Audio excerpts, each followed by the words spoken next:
बिस्मिल्लाहिर्रहमानिर्रहीम। आज हम इलेक्ट्रॉनिक कन्फिग्रेशन पढ़ेंगे। तो देखो इलेक्ट्रॉनिक कन्फिग्रेशन क्या होता है। दिस इज़ इलेक्ट्रॉनिक कन्फिग्रेशन हम क्यों पढ़ते हैं, क्योंकि देखो हम ये चाहते हैं कि हमें ये पता चल जाए कि इलेक्ट्रॉन्स जितने होते हैं। सपोज़ मेरे पास एक एटम है और उस एटम के अंदर मेरे पास 10 इलेक्ट्रॉन्स है। तो वो एटम के अंदर अरेंज्ड कैसे हुए हैं। अरेंजमेंट जो है ऑफ इलेक्ट्रॉन्स जो है वो एटम के अंदर कैसी है इन एटम। ठीक है, इस आंसर को पढ़ने के लिए हम लोग इलेक्ट्रॉनिक कन्फिग्रेशन पढ़ते हैं। देखो दोबारा सुने कि एटम के अंदर सपोज करते हैं हमारे पास 10 इलेक्ट्रॉन्स है, तो हम ये पढ़ते हैं कि जो 10 इलेक्ट्रॉन्स है ये किस तरतीब से एटम के अंदर पड़े हुए हैं, मतलब कौन से शेल में पड़े हुए हैं और कौन से सब शेल के अंदर पड़े हुए हैं, और जो उनकी अरेंजमेंट है ना वो कैसी है। तो arrangement of electrons inside an atom is called electronic configuration. देखो सपोज एक स्कूल के अंदर हमारे पास स्कूल ले लें। स्कूल के अंदर आप सपोज करें 50 जो है वो स्टूडेंट्स हैं। एक छोटा सा स्कूल है, उसके अंदर 50 स्टूडेंट्स हैं। तो उस 50 स्टूडेंट्स की कुछ ना कुछ अरेंजमेंट होगी ना। वो डेफिनेटली बात है कि उसकी मतलब 10 जो होंगे वो एक क्लास में होंगे, 10 दूसरे में होंगे, 10 तीसरे में होंगे, और 10 जो है चौथे में, और 10 इस तरह से। तो वो जो 50 स्टूडेंट्स हैं वो एक प्रॉपर अरेंज होंगे ना उसी स्कूल के अंदर। इसी तरह से जो इलेक्ट्रॉन्स होते हैं वो भी एटम के अंदर एक पर्टिकुलर अरेंजमेंट के साथ जो है वो मौजूद होते हैं, और उसी अरेंजमेंट ऑफ इलेक्ट्रॉन को हम लोग इलेक्ट्रॉनिक कन्फिग्रेशन कहते हैं। ठीक है, अब देखो इसकी हम थोड़ी सी डिफिनीशन पढ़ लेते हैं तो बहुत ये आसान हो जाएगा इससे भी ज़्यादा।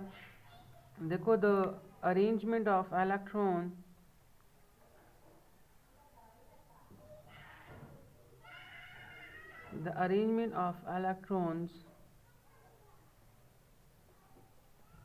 inside the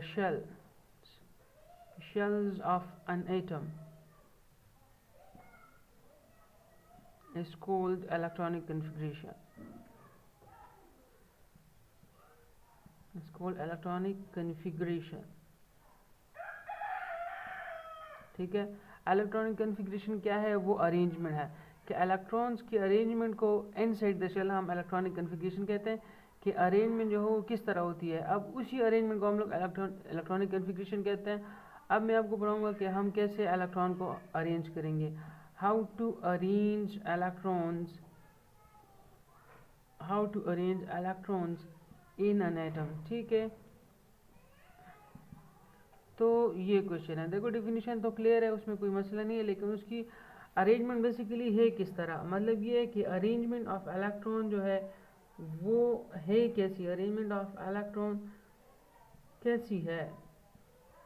हाँ ठीक है, तो हम इसको पढ़ेंगे। देखो अरेंजमेंट ऑफ इलेक्ट्रॉन को इनसाइड द शेल पढ़ते हैं, और इसको पढ़ने से पहले 2-3 चीज़ें वो हम पढ़ेंगे। Arrangement of electrons in atom, ये हम लोग पढ़ रहे हैं। अब इसको पढ़ने के लिए हमें सबसे पहले शेल पढ़ना होगा कि शेल क्या चीज़ है और सब शेल क्या है। देखो एटम होता है ना, एटम। ठीक है, अब एटम के अंदर क्या होते हैं, एटम के अंदर शेल्स होते हैं जो बोहर ने आपको डिफाइन किए थे। शेल्स होते हैं। अब शेल्स के अंदर क्या होते हैं, देखो शेल्स के अंदर होते हैं सब शेल्स। ठीक है, और सब शेल्स के अंदर क्या होते हैं, सब शेल्स के अंदर होते हैं ऑर्बिटल्स। ठीक है, अब देखो शेल के लिए हम दूसरा नाम भी यूज़ करते हैं, ऑर्बिट भी हम उसके लिए यूज़ कर सकते हैं। ऑर्बिट भी यूज़ कर सकते हैं और एनर्जी लेवल भी हम लोग यूज़ कर सकते हैं। देखो ये डिफरेंट नाम है शेल के लिए। तो सबसे पहले एटम के अंदर क्या होगा, शेल होगा, और शेल के अंदर क्या होंगे, सब शेल्स होंगे, और सब शेल के अंदर क्या होंगे, ऑर्बिटल्स होंगे। देखो इसको समझने के लिए आप कंसिडर कर लो कि एटम आपके पास is just like a house. Atom को आप हाउस कंसिडर कर लें, तो हाउस के अंदर क्या होते हैं, हाउस के अंदर रूम्स होते हैं ना। अब रूम्स जो है वो आपके लिए शेल्स हैं। ठीक है, हाँ